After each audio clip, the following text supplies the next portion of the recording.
नमस्कार दोस्तों, हम जो अपने विज़न मैगज़ीन को कंप्लीट कर रहे थे अक्टूबर मंथ में, उसमें हम वीडियो आज बना रहे थे, लेकिन किन्हीं कारणवश कुछ सॉफ्टवेयर टेक्निक की वजह से वो वीडियो रुक गया था, जिसमें हम अपना पहला चैप्टर कंप्लीट किए थे, एलजीबीटी समुदाय से कंप्लीट किए थे, सामाजिक सुरक्षा के ऊपर था। लेकिन उसी में हम जो अपना दूसरा वीडियो कंप्लीट कर रहे थे, जिसका नाम था जाति जनगणना, उसमें हमने थोड़ा-सा ही कंप्लीट किया था। लेकिन सॉफ्टवेयर इश्यू आने की वजह से वह वीडियो रुक गया था, तो हम इस वीडियो को दोबारा से रिकॉर्ड कर रहे हैं। पहला वाला वीडियो हमने अपलोड कर दिया था जिसमें एलजीबीटी समुदाय था, लेकिन अब हम जो रिपीट स्टार्ट करने जा रहे हैं और जाति जनगणना उसमें भी है, लेकिन हम फिर से कंप्लीट करने जा रहे हैं। इसको थोड़ा शॉर्ट में कंप्लीट कर देंगे जितना हुआ था। इससे पहले वाली वीडियो आप देख लीजिएगा, जो आपके अपने चैनल जिसका नाम है केवल एग्ज़ाम, उस पे उपलब्ध है। ज़रूर देखिएगा उसको। तो जाति जनगणना में ये हमने बताया था कि बिहार राज्य द्वारा इसको जाति सर्वेक्षण को पेश किया गया। और इसमें बताया था बिहार के साथ-साथ इसमें और भी राज्य इसमें सम्मिलित होने की सोच रहे थे। साथ ही साथ हम इसमें ये भी देखे थे कि भारत में जाति व्यवस्था कैसी थी। भारत की जाति व्यवस्था जो है एक अनूठी जाति व्यवस्था है, क्योंकि यह एक बंद समाज की व्यवस्था है। भारत की जाति व्यवस्था जो है बंद समाज की व्यवस्था है। साथ ही जो जाति है वो जन्म से सदस्यता इसकी प्राप्त हो जाती है। फिर उसमें हम देख रहे थे कि जाति व्यवस्था के कई मूल नियम जातियों के मिश्रण को रोकने के लिए बनाए गए हैं, जैसे विवाह, भोजन साझा करना और सामाजिक संपर्क से लेकर व्यवसाय तक के नियम शामिल हैं। यानी जाति व्यवस्था से क्या और मतलब है, इससे एक मतलब ये है कि कई जातियाँ आपस में मिल ना जाएँ, इसके लिए जाति व्यवस्था में नियम बनाए गए हैं। जैसे विवाह सेम कास्ट में होना, सेम जाति में कहते विवाह होगा तो दूसरे विवाह से दूसरे जाति से संपर्क नहीं होगा। एक जाति के लोग एक जगह बैठ के भोजन करेंगे और किसी और जाति के साथ नहीं करेंगे जिससे मिश्रण ना हो। व्यापार भी एक जाति समुदाय का होगा, तो जिससे सम्मिश्रण ना हो इसीलिए बनाया गया है। हालाँकि जाति हिंदू समाज की एक विशेषता है, किंतु भारतीय उपमहाद्वीप के गैर प्रमुख हिंदू समुदाय में भी दिखने को मिलती है। जो हिंदू समुदाय नहीं है भारतीय उपमहाद्वीप में, जैसे कि ईसाई, उसमें कैथोलिक और प्रोटेस्टेंट ऐसे होते हैं। साथ ही आप मुस्लिम व्यवस्था में देखेंगे, तो अशरफ और अज़रफ होते हैं। इस तरह की व्यवस्था उसमें होती है ना, जातीय व्यवस्था वहाँ भी होती है। तो वो इसी का जो भारत की खासियत ये है कि भारत में जिन-जिन लोगों ने प्रवेश किया, वह भारतीय रूप में प्रवेश हो गए। जैसे कुषाणों ने आक्रमण किया, हाँ, आप मुसलमानों ने आक्रमण किया, तो ये सब ये जो थे, ये भारतीय जाति व्यवस्था में मिश्रित हो गए। यानी कि जैसे भारत की जाति व्यवस्था, उन्होंने अपने धर्म की भी जाति व्यवस्था को अपना लिया। इसीलिए कहा जाता है कि भारत जो है सभी जातियों का समूह है, विश्व की समस्त जातियों का यहाँ निवास है, लेकिन प्रत्येक जाति का भारतीकरण हो गया है। जो मूल स्वरूप आपका ईसाई का आप ईरान, इराक में देखेंगे, वह स्वरूप भारत में नहीं है। ये भारतीय मुसलमानों का स्वरूप है, ये भारतीय जाति मुसलमानों का स्वरूप है। यही बताया जा रहा है कि जैसे यहाँ मुसलमान, ईसाई, सिख समुदाय मुख्य रूप से देखने को मिलते हैं। अब आगे था, भारत में जातिगत जनगणना का इतिहास क्या रहा है? मतलब कि इसके बारे में इतिहास ये क्वेश्चन बन सकता है। जनसंख्या की जातिवार जनगणना 1861 में ब्रिटिश औपनिवेशिक शासन के तहत शुरू की गई। कब की गई? 1881 में शुरू की गई। शायद मैंने इससे पहले 61 बोल दिया था, वो गलत था। 1881 है। उस समय किसका शासन था? उस समय ब्रिटिश राज का शासन चल रहा था और भारत एक औपनिवेश शासन में रहता था। और यह 1931 की जनगणना तक जारी रही। मतलब कि 1881 से प्रारंभ हुई और 1931 तक चलती रही। 1941 में जाति आधारित डेटा एकत्र तो किया गया, लेकिन उसे प्रकाशित नहीं किया गया। कहने का मतलब ये है, जब 1941 वाली जनगणना होती है, जनगणना प्रत्येक 10 वर्ष के बाद होती है। तो जब 1941 वाली जाति जनगणना हुई, तो उसके डेटा तो इकट्ठा किए गए, डेटा को संग्रहित किया गया, लेकिन उसे जनता के सम्मुख पेश नहीं किया गया या प्रकाशित नहीं किया गया। हालाँकि स्वतंत्रता के बाद भारत सरकार ने इस आकांक्षा के साथ पूर्ण जाति जनगणना करनी बंद कर दी कि इससे जाति विभाजन जैसे तत्वों को मजबूत हो सकते हैं और जाति व्यवस्था बनी रहेगी। यानी भारत सरकार ने ये चाहा स्वतंत्रता के बाद कि इस तरह की जो व्यवस्थाएँ हैं, अगर हम जाति जनगणना करते रहेंगे, तो उससे क्या होगा जातियों को और प्रोत्साहित मिलेगा। अगर जातियों को प्रोत्साहित मिलेगा तो ये समाज में बंद व्यवस्था बनती चली जाएगी और किसी भी समाज का एक सबसे साधारण और सबसे अगर किसी भी समाज को आपको देखना है कि वह विकसित है, कि कैसा है या उसमें कैसे विचारधाराओं को लोग रहते हैं, वहाँ की जाति व्यवस्था देखी जाती है।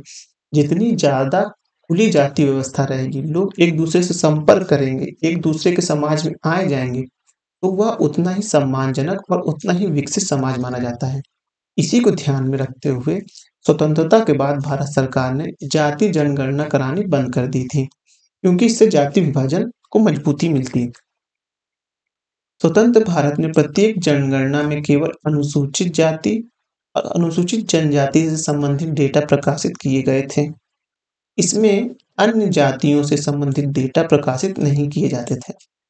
अनुसूचित जाति और अनुसूचित जनजाति इसलिए किए जाते थे, क्योंकि ये सबसे निचले तबके के लोग थे। हिंदू समाज व्यवस्था या हिंदू या भारतीय समाज में सबसे निचले स्तर के जो लोग हैं, वो अनुसूचित जनजाति और अनुसूचित जनजाति के थे। इनके उत्थान के लिए जो रिज़र्वेशन जैसा कॉन्सेप्ट लाया था, वो रिज़र्वेशन कैसे देंगे आप? अगर आपके पास कोई डाटा ही उपलब्ध नहीं होगा, तो आप रिज़र्वेशन दे ही नहीं सकते हैं।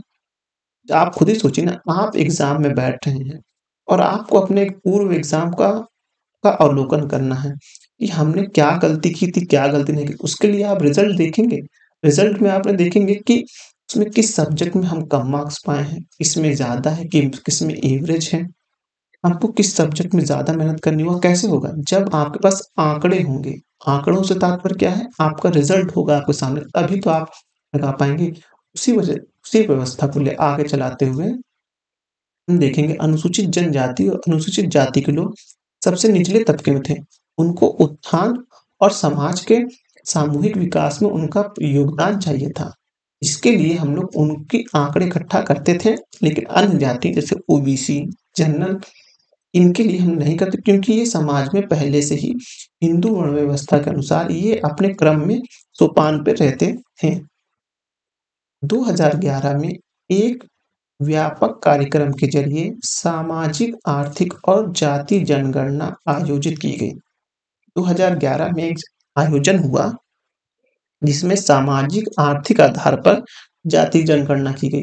यानी जो समाज में निचले वर्ग में है और उनकी आर्थिक स्थिति कैसे जैसे कि कोई बहुत उच्च वर्ग है, उसकी लेकिन आर्थिक स्थिति एकदम बेकार है, उसके हिसाब से भी की गई। कोई निम्न वर्ग है, उसकी आय इनकम ज़्यादा है, उनकी भी गणना जानना था क्योंकि हमको ये भी तो देखना है ना, जो लोग को रिज़र्वेशन का फ़ायदा मिल गया है, उनको रिज़र्वेशन के कैटेगरी से निकाल कर उनको उच्च किया जाए और जो उच्च वर्ग या जो मध्यम वर्ग को रिज़र्वेशन का फ़ायदा या वो समाज में उनकी दयनीय स्थिति तो उनको समानांतर और सामाजिक व्यवस्थाओं में साथ लेके चला जाए। तभी तो इसे कहते हैं ना समावेशी व्यवस्थाएँ होनी चाहिए। 2011 में एक व्यापक कार्यक्रम के ज़रिए सामाजिक, आर्थिक और जाति जनगणना आयोजित की गई। इसमें निम्नलिखित को शामिल किया गया मतलब कि ये जो आयोजन किया गया था इसके मापदंड क्या थे? वो थे ग्रामीण विकास मंत्रालय, आवास और शहरी गरीबी शमन मंत्रालय, भारत के रजिस्ट्रार जनरल और जनगणना आयुक्त कार्यक्रम तथा राज्य सरकारें केंद्र शासित प्रदेशों के प्रशासन को लिया गया। 2016 में जाति से संबंधित डेटा को छोड़कर 2016 में जाति से संबंधित डेटा को छोड़कर यानी कि एसईसीसी डेटा को अंतिम रूप दिया गया और प्रकाशित किया गया। उसमें भी जाति जनगणना को छोड़ दी गई थी। 2021 में केंद्र सरकार ने सुप्रीम कोर्ट को सौंपे गए एक हलफनामे में एसईसीसी 2021 से प्राप्त जाति जनगणना डेटा को दोषपूर्ण और उपयोग के लिए अनुपयुक्त माना कि 2021 में जब जाति जनगणना नहीं हुई थी, सॉरी 2021 में जब जनगणना नहीं हुई थी तो सुप्रीम कोर्ट ने पूछा जाति जनगणना से रिलेटेड जो आप आंकड़े इकट्ठा कर रहे हैं, जो आप इतनी योजनाएँ बना रहे हैं तबका निचला तबका वर्ग को लेकर और जो आप मध्यम वर्ग के लिए योजनाएँ बना रहे हैं, उसके लिए आप क्या फ़ॉर्मूला अपना रहे हैं? उसके लिए आपके पास जातियों की या समाज में उपस्थित जनसंख्याओं के ज्ञात तो होना चाहिए। तो उन्होंने क्या किया 2016 में सॉरी 2021 में जो 2021 वाली जाति जनगणना थी, उसको उनको सुप्रीम कोर्ट को सौंप दिया और कहा यह दोषपूर्ण है और यह अनुपयोगी भी है। अब देख लेते हैं जो बॉक्स में दिया हुआ है भारत की जनगणना संविधान के अनुच्छेद 246 के तहत जनगणना संघ सूची का विषय, यह मैंने पहले बताया था कि जनगणना जो है वो संघ सूची का विषय है और यह अनुच्छेद 246 में वर्णित है। यह अनुसूची या ये भी अनुसूची भी याद रखिएगा, यह अनुसूची 7 के तहत संघ सूची में प्रविष्ट 59वें के तहत आती है। यानी संघ सूची में जो विषय दिए गए हैं 98 100 विषय जो दिए गए हैं उसमें 69 नंबर पर आता है जनगणना और संघ और राष्ट्र की शक्तियों का विभाजन किस अनुसूची में है, वो 7वीं अनुसूची में है। जनगणना अधिनियम 1948 जो था वो देख लेते हैं। यह अधिनियम जनगणना अधिकारियों के कर्तव्य और जिम्मेदारी के साथ-साथ जनगणना आयोजित करने की एक योजना प्रदान करता है। गृह मंत्रालय के तहत भारत के रजिस्ट्रार जनरल और जनगणना आयुक्त को दशकीय जनगणना आयोजित करने की जिम्मेदारी सौंपी गई थी। यानी कि गृह मंत्रालय जो है इसके तहत कराएगा वो भारत के रजिस्ट्रार जनरल और जनगणना आयुक्त के द्वारा कराएगा। मतलब कि गृह मंत्रालय जो है वो उसकी देखरेख में सबसे ऊपर रहेगा। बाद में इस कार्यक्रम को जन्म और मृत्यु पंजीकरण अधिनियम 1969 को लागू करने का कार्य भी सौंप दिया गया है। अब आता है बॉक्स में दिया है द्वितीय पिछड़ा वर्ग आयोग यानी मंडल आयोग जो 1980 में था ने अनुमान लगाया था कि ओबीसी यानी कि अन्य पिछड़ा वर्ग की आबादी देश की कुल जनसंख्या का 52% है। कहने का तात्पर्य है कि देश की जनसंख्या में जो 52% जनसंख्या है वह कैसी है? वह है पिछड़े वर्ग से संबंधित है। ये कहना चाह रहा है इसमें। अब है जाति जनगणना के पक्ष में तर्क और विपक्ष में तर्क। यह आप देखेंगे यह मेंस से संबंधित विषय का हो जाता है कि जब हम मेंस में पूछा जाए कि जाति जनगणना से क्या तात्पर्य है और इसके पक्ष एवं विपक्ष की आलोचनात्मक परीक्षण कीजिए, तब वहाँ आप इन चीज़ों को लिखेंगे। एक मोटा-मोटा इसका प्रावधान देख लेते हैं कि जाति जनगणना के पक्ष में क्या तर्क है। संविधान द्वारा सौंपे गए कार्य हैं। अनुच्छेद 340 एक आयोग की नियुक्ति का प्रावधान करता है। यह आयोग सामाजिक और शैक्षणिक रूप से पिछड़ा वर्ग की स्थिति की जांच करने के साथ-साथ सरकार द्वारा उठाए जाने वाले कदमों के बारे में सिफारिश करेगा। दूसरा है सामाजिक न्याय और आरक्षण नीति में सुधार होगा। इससे मौजूदा श्रेणी में नई जाति के समावेशन या इनके श्रेणीकरण से उन्नत जाति यानी क्रीमी लेयर के निष्कासन के निर्धारण से सरकार को मदद मिलेगी। जाति जनगणना से प्राप्त डेटा की सहायता से आरक्षण के लाभों को अधिक न्यायसंगत वितरित किया जाएगा क्योंकि इससे कोटा यानी कि उपवर्ग या आरक्षण के भीतर आरक्षण तय प्रणाली तैयार करने में संभव होगी। जो मैं बता रहा था कि अगर कोई जो निम्न वर्ग का इंसान है वह उच्च आय कमाने लगा, उसकी सामाजिक स्थिति सही हो गई तो क्रीमी लेयर के तहत उसको बाहर निकाल दिया जाए। किसी ऐसे वर्ग को अंदर लाया जाए जो आर्थिक रूप से कमज़ोर हो रहा हो। इस तभी तो ऐसे समावेशी नीतियाँ बन पाएँगी। फिर है नीति निर्धारण। नीति निर्धारण से तात्पर्य ये है कि अगर सोच लीजिए अगर हमारे बारे में कोई योजना बन रही है, उस योजना का क्रियान्वयन कितना प्रभावित होगा उसके लिए हमें कहते हैं एक अच्छी नीति चाहिए होगी। उस नीति के तहत हमें जनगणना या पता होना चाहिए कौन व्यक्ति क्या कार्य कर रहा है, किस जाति का कितना उत्थान हो रहा है। तो ये नीति निर्धारण में बहुत ही महत्वपूर्ण निर्णय हो सकता है। विविधता और समावेशी को बढ़ावा देना। विविधता मतलब कि मान लीजिए कि कोई जनरल वर्ग या कोई उच्च वर्ग के लोग हैं, अगर उनकी आर्थिक स्थिति सही नहीं है, तो वह जो हमारे विविधतापूर्ण समाज है, उनके लिए वो खतरा बन सकता है। और वैसे ही ठीक अगर कोई निम्न वर्ग का इंसान जो आर्थिक रूप से बहुत ही संपन्न हो गया हो, उसको फिर भी उस रिज़र्वेशन का लाभ मिल रहा है, तो ये समावेशिता की परिभाषा में आता ही नहीं है। समावेशिता की परिभाषा के अंतर्गत ये आता है कि सबका विकास, सबका साथ और सबका विश्वास होना चाहिए। तो ये समावेशिता के अंतर्गत आता है, यही इसमें बोलना चाह रहा है। अब विपक्ष में तर्क क्या है? संवैधानिक प्रावधान है। संविधान पिछड़े वर्ग की बात करता है, ना कि पिछड़ी जातियों का। मतलब कहना ये चाहता है कि 340 में जो आयोग को गठन के लिए बात की गई है, उसमें बोला है वो पिछड़े वर्ग की बात करता है। वर्ग कुछ भी हो सकता है। वर्ग का जो देखिए, एक होता है जाति, एक होता है जाति और दूसरा होता है वर्ग। जाति जो है वो जन्म से प्राप्त होती है, आपको पता है। पहली बात तो जाति हमेशा जन्म से प्राप्त होती है। वहीं वर्ग जो होता है वो क्लास होता है। मतलब कि उच्च आय वाला वर्ग, निम्न आय वाला वर्ग, मध्यम आय वर्ग वाला। मुझे मतलब कहने का ये है कि वर्ग का निर्धारण आय से होता है और जाति का निर्धारण जन्म से होता है। तो वही बोला गया है संवैधानिक प्रावधान के अंतर्गत। आप देखेंगे कि जो संविधान पिछड़े वर्ग की बात करता है, वो पिछड़े वर्ग वर्ग की बात करें, इनकम से रिलेटेड बात करता है, आर्थिक रूप से बात करता है, ना कि जाति रूप से बात करता है। संविधान में जाति शब्द का प्रयोग केवल अनुसूचित जनजातियों से संबंधित किया गया है। यानी कि जो जाति शब्द मतलब कि जो जाति शब्द आना चाहिए, वह किसमें आया है संविधान के तहत? वह केवल अनुसूचित जातियों के लिए आया है। डेटा और दूसरा है डेटा की गणना में कठिनाइयाँ। भारत में हजारों की संख्या में मौजूद जातियों और उपजातियों की संख्या के मद्देनजर जातिगत डेटा एकत्रित करना एक उचित, उपयोगी और कठिन कार्य माना जाएगा। इसके अलावा लाभ की चाह में अनेक समूहों द्वारा लामबंदी एवं जवाबी लामबंदी जनगणना प्रक्रिया को बहुत हद तक प्रभावित करेगी। इसके परिणामस्वरूप फर्जी या पक्षपातपूर्ण डेटा प्राप्त होगा। लोग जबरन बताएंगे हम गरीब हैं बल्कि उच्च वर्ग के हैं। जैसे कि आपको पता होगा कि 2014 या 15 में जो टीना टाबी टॉप की थी, वह निचली कास्ट थी। मतलब कि वर्ग वो वर्ग के रूप में उच्च हो गई थी, क्योंकि उनके जहाँ तक मुझे पता है कि मैं कोई ऐसा वो नहीं कर रहा हूँ, मैं सडनली बता रहा हूँ कि वो उनके माता-पिता भी शायद अच्छी प्रशासनिक सेवा में थे। हाँ, उन यानी कि कहने का मतलब ये वो आर्थिक रूप से तो काफ़ी मजबूत थी, लेकिन उन्होंने अपने जातीय रूप से अपने सिलेक्शन को प्रभावित किया।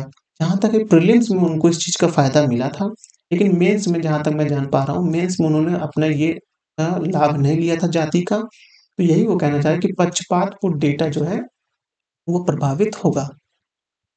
अंतरजातीय विवाह, अनुलोम विवाह, अ, प्रवासन आदि से संबंधित मौजूदा जटिलताओं के कारण कठिनाइयाँ उत्पन्न होगी, जिसमें समय के साथ कई जातिगत जुड़ाव उत्पन्न होंगे।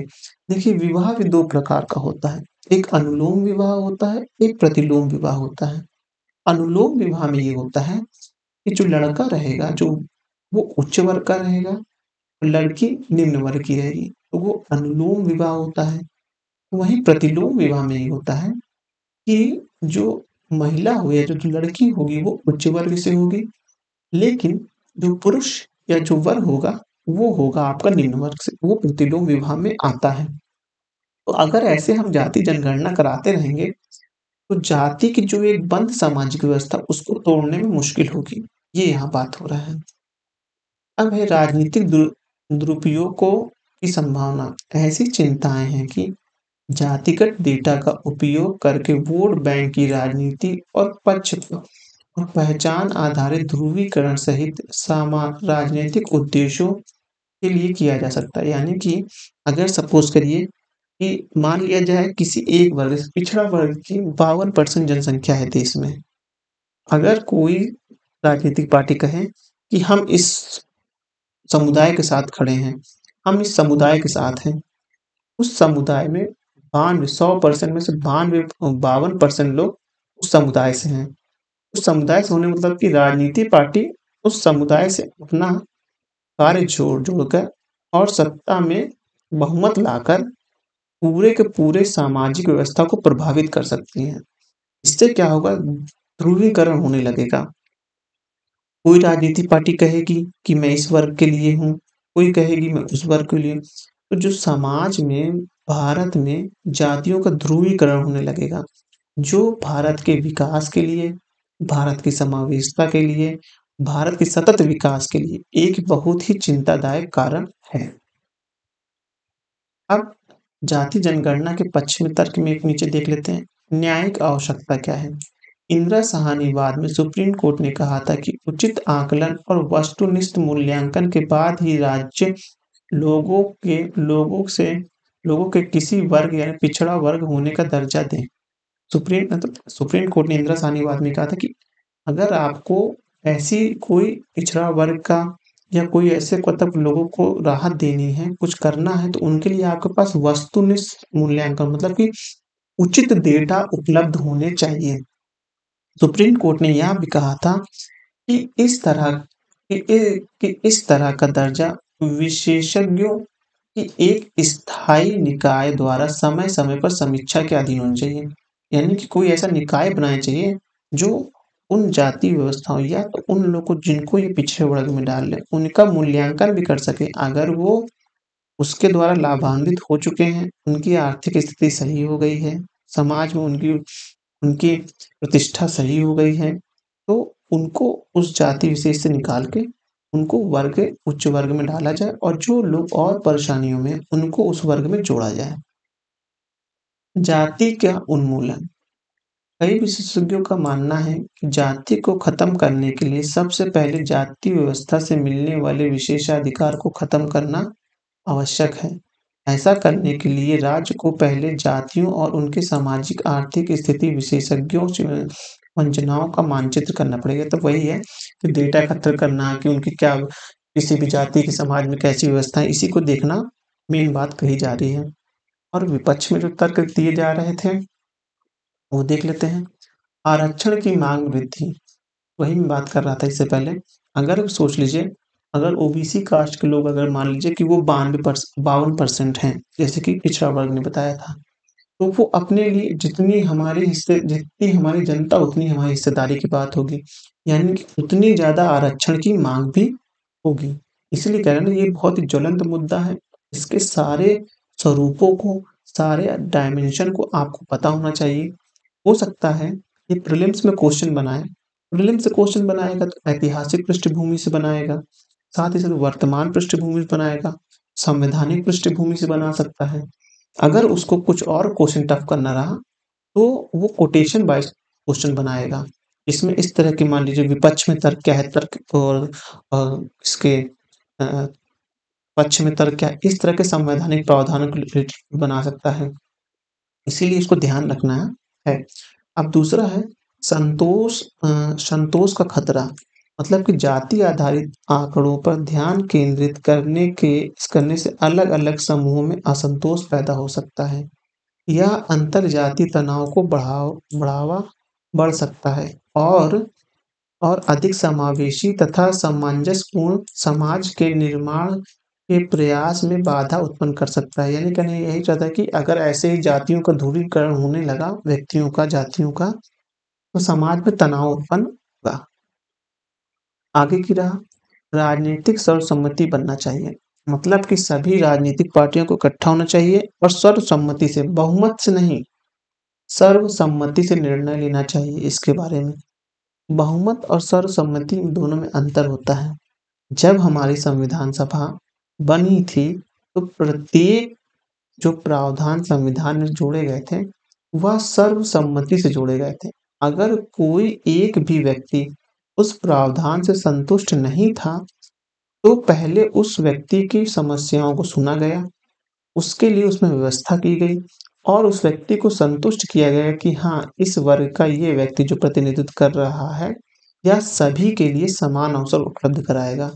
तो यही होता है सर्वसम्मति, यानी किसी एक को भी नहीं छोड़ना है, सबको साथ लेके जाना। वहीं बहुमत में क्या होता है कि मान लीजिए 5 लोग हैं किसी पक्ष में और 6 लोग किसी और पक्ष में हैं, तो बहुमत में क्या होगा, तो जो 6 लोग का पक्ष है वो हमेशा विजयी होगा। दूसरा है समावेशी पारदर्शिता। जब जाति जनगणना से क्या होगा, समावेशी पारदर्शिता को भी बढ़ावा मिलेगा। जाति और उपजाति की पहचान करना होगा, प्रौद्योगिकी का उपयोग भी करना होगा और साथ ही साथ समय-समय पर समीक्षा और अपडेट करना भी होगा। इस तरह से यह चैप्टर जो जाति जनगणना इतना ज्वलंत मुद्दा था, इसको हमने कंप्लीट किया है। लगभग 25 मिनट तक लगे हैं इस टॉपिक को कंप्लीट करने में, क्योंकि इस समय समाज में और राजनीति का परिप्रेक्ष्य से देखें या भारत में किसी मुद्दे पे सबसे ज़्यादा ज्वलंत मुद्दा इस समय जाति जनगणना है। क्वेश्चन बनने की संभावनाएँ हो सकती हैं। मेरा ऐसा मानना है कि अगर 3-4 सब मतलब कि एक मान लीजिए क्वेश्चन बना जाति जनगणना से क्या है, 4 ऑप्शन दिए गए, तो 4 में से 1 ऑप्शन जो आप देखेंगे वो होगा फैक्ट बेस्ड, जैसे कि पहली जाति जनगणना कब हुई थी। लेकिन जो 3 और 4 और बनेंगे ऑप्शन, उसमें इस तरह के जो विश्लेषण वाली चीज़ें हैं, पक्ष और विपक्ष वाली, इस तरह के क्वेश्चन बनने की संभावनाएँ हैं। अब हम तीसरा टॉपिक देखने जा रहे हैं, वो है युवाओं के नेतृत्व में विकास, यूथ लीड डेवलपमेंट देखने जा रहे हैं। राष्ट्रीय एकता दिवस के अवसर पर युवाओं के लिए मेरा युवा भारत नामक प्लेटफ़ॉर्म शुरू किया गया। मे मेरा युवा भारत के बारे में भारत सरकार द्वारा स्थापित किए जा रहे मेरा युवा भारत एक स्वायत्त निकाय है। इसका उद्देश्य युवाओं के विकास और युवाओं के नेतृत्व के लिए विकास के लिए प्रौद्योगिकी का उपयोग करके एक व्यापक संस्थागत तंत्र बनाना है। यह युवा कार्यक्रम और खेल मंत्रालय की एक पहल है। कौन से मंत्रालय की पहल है? ये युवा और खेल मंत्रालय की पहल है। इसका लक्ष्य सामाजिक गतिशीलता, शैक्षणिक समानता और औ और व्यावहारिक कौशल को उत्पन्न करना है, मतलब सशक्त बनाना है भारतीय युवाओं को। यह मंच युवाओं को व्यवसाय, सरकारी विभागों और गैर लाभकारी संगठनों के कार्य से जोड़ने तथा उनको सीखने के अवसर प्रदान करेगा। मेरा भारत युवा के तहत 15 से 29 वर्ष के आयु के युवा लाभान्वित होंगे। ये भी याद रखना है, प्रीलिम्स फैक्ट्स है। सबसे पहले कौन मंत्रालय इसके लिए ज़िम्मेदार है? कौन है मंत्रालय? तो वो युवा कार्य मंत्रालय और खेल मंत्रालय है पहला। दूसरा इसमें ये हो सकता है, ये मेरा युवा भारत क्या है? ये एक नया प्लेटफ़ॉर्म है। कब लॉन्च किया गया? राष्ट्रीय एकता दिवस 31 अक्टूबर को होता है, वो सरदार वल्लभ भाई पटेल की जयंती पर। और इसमें आयु वर्ग पूछ सकता है, 15 से 29 अगर डाल देगा, 15 से लेकर 25, लेकिन 29 पर ध्यान रखना है। यहाँ युवाओं की परिभाषा राष्ट्रीय युवा नीति में दी गई परिभाषा के अनुरूप है। इस कार्यक्रम के तहत विशेष रूप से किशोरों के लिए बनाई गई योजनाओं के मामले में लाभान्वित 10 से 19 वर्ग के आयु वर्ग के होंगे। इस प्लेटफ़ॉर्म का उद्देश्य देख लेते हैं, मेरा युवा भारत का। युवाओं के नेतृत्व क्षमता में विकास करना है, युवाओं की आकांक्षा और समुदाय की ज़रूरतों को बीच बेहतर तालमेल स्थापित करना है। मौजूदा कार्यक्रम को शामिल करते हुए दक्षता में और वृद्धि करना है। और है डिजिटल होना चाहिए, एक साथ लिख दिया, फिजिटल लिख दिया है, इकोसिस्टम बनाकर लोगों को पहुँच की सुविधा प्रदान करना है। फिजिटल वस्तुतः फिजिकल और डिजिटल का मिश्रण है। अच्छा, मतलब सही लिखा है, मैं नहीं जानता था इस बारे में। डिजिटल मतलब होता है कि आपको फिजिकली रूप में भी उपस्थित होना है और डिजिटली रूप में, मतलब कि आपका तकनीकी से इतना अच्छा तालमेल होना चाहिए, जिससे आप तकनीकी के प्रति बहुत ही अच्छा और उसका उचित उपयोग करना सीख जाएँ। ये बहुत अच्छा शब्द है, फिजिटल। फिजिटल एक नया शब्द है, याद रखिएगा। ये पूछा जा सकता है फिजिटल, हालाँकि पूछा नहीं जाएगा, पर एक अगर आप मेंस में लिख रहे हैं, इस तरह के शब्दों को लिखने से प्रभाविता बढ़ती है, फिजिटल। दूसरा ऑप्शन है इसके बाद एक केंद्रीकृत युवा डेटाबेस का निर्माण करना। इससे क्या होगा, अगर इस तरह के युवाओं जो रजिस्टर करेंगे, उनसे पता चलेगा कि हमारे जो युवाओं कैसे और किस क्षेत्र में कार्य करने के लिए कौन युवा ज़्यादा अपनी रुचि ले रहा है, तो इसके लिए डेटाबेस होना उचित है। युवा और युवाओं और मंत्रियों के लिए वन स्टॉप सेंटर के रूप में कार्य करना, मतलब कि युवाओं के लिए एक सेंटर भी काम करेगा। भारत भारत को युवाओं पर ध्यान केंद्रित करने की आवश्यकता क्यों है, ये देखा जा रहा है। जनसांख्यिकीय लाभांश प्राप्त करने के लिए, क्योंकि भारत में सबसे ज़्यादा जो है युवा लोग हैं, उनकी ऊर्जा को कैसे उपयोग करना है, इसलिए कहते हैं इस तरह का प्लेटफ़ॉर्म की ज़रूरत है। आर्थिक लाभ भी होगा, जब युवा अपने किसी कार्य को प्रदर्शित कर पाएँगे, अपने कार्य कौशल कौशल को समझ पाएँगे, तो वो अपने लिए आर्थिक उस स्थिति जो अभी बेकार है, बेरोज़गारी है, उसको ख़त्म करके अपने लिए एक अच्छा अवसर समझ पाएँगे। राजनीतिक सहभागिता, जब युवा ही आएगा, तभी देश के कल्याण की बात की जाती है। यानी कि युवाओं का अगर राजनीति में भागीदारिता बढ़ेगी, तो वह और अधिक समावेशी जो नीतियाँ होंगी, उनको बन पाएँगी। फिर है सामाजिक चुनौतियों का समाधान, मतलब कि अगर युवा कौशल होगा तो वह रोज़गार करेगा तो वो संपन्न होगा तो खुशहाल होगा और भुखमरी से भी वंचना से दूर रहेगा। तो ऐसे में क्या होगा, जो सामाजिक चुनौतियाँ होती हैं कि लोगों की शादी नहीं हो रही है, लोगों का रोज़गार नहीं है, वो डिप्रेशन में है, वह सब खत्म हो पाएगा। उसके बाद है पर्यावरण का संरक्षण। युवाओं को ही ये दे समझना चाहिए, आने वाली पीढ़ी के लिए हम आगे क्या कर सकते हैं। क्योंकि जो बुजुर्ग वर्ग हो गया है, उसने तो इस जीवन को देख लिया है, लेकिन और वो उसके लिए अब कोई डिसीज़न करने के लिए भी उतनी सहभागिता नहीं कर सकता है, जितना युवा वर्ग कर सकता है। तो पर्यावरण के संरक्षण के लिए युवा वर्ग को कोई आंदोलन को भी प्रोत्साहन देना चाहिए।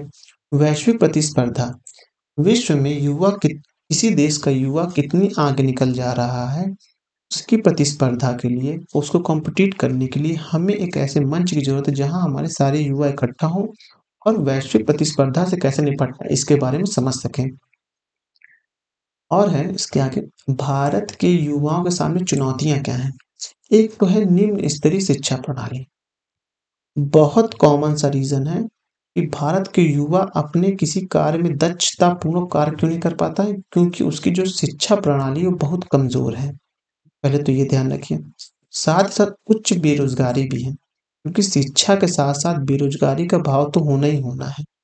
क्योंकि अगर युवा शिक्षित नहीं रहेगा, तो वह कुछ ऐसे कार्य करेगा जो उसके जो प्रोडक्टिविटी है उसको कम करेगा। तो ये जो है बहुत ध्यान देने वाली बात है। तीसरा है शोषणकारी कार्यस्थल जो हैं, मतलब कि अगर युवा शिक्षित नहीं रहेगा और उसके पास कौशल नहीं होगा, तो उससे कुछ जितने भी कार्य कराए जाएँगे वो शोषणपूर्ण कार्य होंगे। जैसे किसी को 8 घंटे कार्य करना है, तो वह अपनी जीविकोपार्जन के लिए वह 10 घंटे कार्य करेगा और समाज उसका शोषण भी करेगा। सामाजिक मुद्दे में देख लीजिए, अगर मादक द्रव्यों का सेवन हो जाता है, जब चुनौतियाँ हैं तो युवाओं के लिए क्या है, नशे को लेके बहुत बड़ी चुनौती है, हिंसा है, अपराध है, कट्टरपंथ है, सांप्रदायिकता है और लैंगिक आधार पर भेदभाव होने पर है। समाज में जो ये सब मुद्दे हैं, उनसे हमारा युवा वर्ग निपट नहीं पाता है, उनसे हमारा युवा वर्ग लड़ नहीं पाता है। मनोवैज्ञानिक मुद्दा क्या है कि असफलता की स्थिति में खुद को योग्य पर संशय और आत्मविश्वासी कमी उन्हें अवसाद में ढकेल देती है। मतलब कि अगर मान लीजिए किसी एग्ज़ाम में कोई फ़ेल हो जाता है किसी कारणवश, तो उसको लगता है मैं तो योग्य ही नहीं हूँ। उसके अंदर ये इस चीज़ से क्या होता है, उससे उसके आत्मविश्वास में कमी आती है और साथ ही साथ वो डिप्रेशन में जाता है, जो भारत की स्थिति के लिए, भारत की जनसांख्यिकीय लाभ के लिए बिल्कुल भी उपयोगी नहीं है। अब सांस्कृतिक और सामाजिक अपेक्षाएँ भी होती हैं, उसी की बात हो रही है। युवाओं में सोशल मीडिया की लत जो लगी हुई है, वो बहुत ही खतरनाक है। सोशल मीडिया पे बैठने के बाद आपके घंटे कब बीत गए पता नहीं चलता है। उससे क्या होती है, आपकी वर्क एफिशिएंसी को बहुत ज़्यादा प्रभावित करती है। तो इसलिए युवाओं में सोशल मीडिया को लेकर कुछ सरकार को प्रावधान करना चाहिए। युवाओं की भूमिका बढ़ाने के लिए शुरू की गई जितनी पहले तो वो देख लेते हैं, पहले शिक्षा की पहल देख लेते हैं। नई शिक्षा नीति लाई गई 2020 में, जो बहुत ही अच्छी और समावेशी है। जिससे रोज़गार के साथ-साथ आर्थिक योजनाएँ भी बहुत ज़्यादा लागू की जाएँगी। समग्र शिक्षा एकीकरण स्कूल प्रणाली, मतलब कि सब पूरे देश में एक जैसी शिक्षा होनी चाहिए। तो जो डाइवर्सिटी है शिक्षा को लेकर, जो निम्न स्तर आ जाता है वो नहीं हो पाएगा। अगर किसी उच्च स्कूल में जो परीक्षा पढ़ाई जा रही है, वही किसी गाँव में भी वही पढ़ाई जाएगी, तो इससे समावेशित विकास होगा भारत में। स्वास्थ्य और आरोग्यता, आयुष्मान भारत योजना लॉन्च की गई, हेल्थ एंड वेलनेस सेंटर स्थापित किए गए, प्रधानमंत्री जन आरोग्य योजना लॉन्च की गई है। एंटरप्रेन्योरशिप जो है इंडिया जो स्टार्ट किया गया, ये एंटरप्रेन्योरशिप के लिए बहुत अच्छा है। विज्ञान के लिए साइंस सिटी बनाई गई, केंद्र और इनोवेशन हब बनाए गए। हाँ, इस तरह के जो होते हैं वो बनाए गए। अब अवसंरचना है, अवसंरचना में स्मार्ट सिटी के प्लान है, कार्यकल्प में शहरी परिवर्तन के लिए अटल मिशन है, इसे अमृत कहते हैं। पीएम गति मिशन है, जिसके तहत इंफ्रास्ट्रक्चर के भारत के विकास के लिए क्या-क्या महत्वपूर्ण हो, पीएम गति शक्ति की योजना के तहत 2022 को रिलेटेड बहुत इम्पोर्टेंट जो 2022 के बजट में पेश किया गया था, पीएम गति शक्ति। कौशल विकास है, इससे क्या होगा, प्रधानमंत्री कौशल विकास योजना के तहत उनका अर्थोपार्जन हो पाएगा। हाँ, आजीविका संवर्धन के लिए कौशल प्राप्ति और ज्ञान जागरूकता का भी एक संकल्प जो चलाया गया एक मिशन था। नवाचार में अटल टिंकरिंग लैब स्थापित की गई थी। आगे की क्या राहें हो सकती हैं? राजनीतिक सशक्तिकरण हो सकता है युवाओं का। हाँ, कौशल अंतरिम समाज सम जो कौशल के अभाव में जो लोग जीविकोपार्जन करते हैं, उसका अंत हो पाएगा और कौशल से अच्छी जीविकोपार्जन कर सकेंगे। स्वास्थ्य और शिक्षा में व्यय बढ़ सकेगा। जब युवा उसके पास पैसा होंगे तो वो अपने स्वास्थ्य और शिक्षा पे अच्छा व्यय कर सकेगा। पहुँच और भागीदारी को बढ़ावा देना, अगर युवाओं का राजनीतिक सशक्तिकरण बढ़ेगा, तो ज़ाहिर-सी बात है वो भारत की भागीदारी में बढ़ावा भी देंगे। इस तरह से हमने जो एक चैप्टर था वो हमने कंप्लीट कर लिया जो कि 36 मिनट का था। अब आगे हम इसमें वृद्धजनों की बढ़ती आबादी के बारे में देखेंगे। अगर आपको हमारा चैनल इसका नाम है केवल एग्ज़ाम पसंद आ रहा है तो उसको सब्सक्राइब ज़रूर करें और वीडियो को लाइक करें और अपने कुछ सुझाव देने के लिए कमेंट भी करें। धन्यवाद।